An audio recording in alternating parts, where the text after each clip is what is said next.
Hello, bachcho. Let us see this question. Question say that let A equals to x belongs to R such that -1 is less than equals to x is less than equals to 1 and equals to b. मतलब A और B equal दिया हुआ है and C equals to x belongs to R, x is greater than equals to 0 and let S equals to x comma y belongs to A cross B such that x square plus y square equals to 1 and is not x comma y belongs to A cross C such that x square plus y square equals to 1. Then option A दिया हुआ है is defines a function from A to B, is not defined a function from A to C, C is not defined a function from A to B, D option is defines a function from A to C. Now सबसे पहले तो हम लोग की concept के बारे में discuss कर लेते हैं। तो मैंने यहाँ पे लिखा की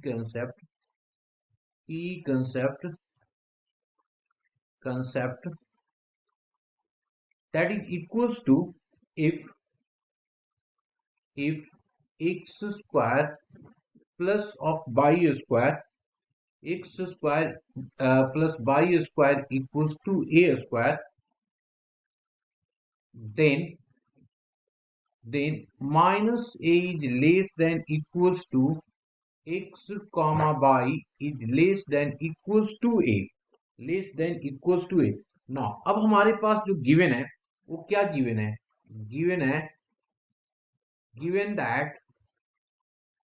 गिवन दैट क्या दिया हुआ है जी, a हमारे पास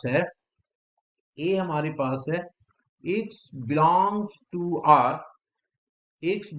to R such that -1 is less than equals to x is less than equals to 1. ये हमारे पास a दिया हुआ है और कहता है यही हमारे पास क्या है, b है, यही हमारे पास b है. C दिया हुआ है हमारे पास and C is equals to दिया हुआ है x belongs to R such that x is greater than equals to 0, मतलब 0 एंड 0 से बड़ी वैल्यू के लिए. अब s के बारे में क्या दिया हुआ है, s इज इक्वल्स टू दिया हुआ है, देखो यहाँ पे x comma y belongs to a cross b.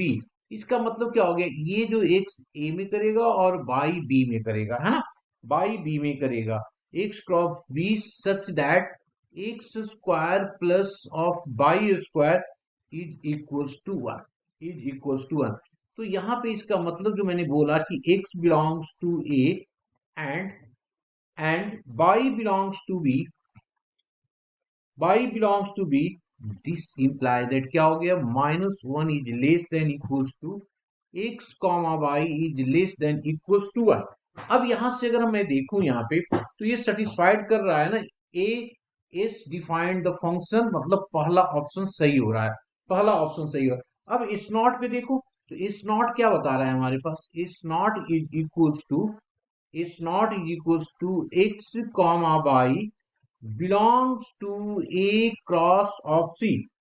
यहाँ पे सच दैट दिया हुआ है x स्क्वायर प्लस y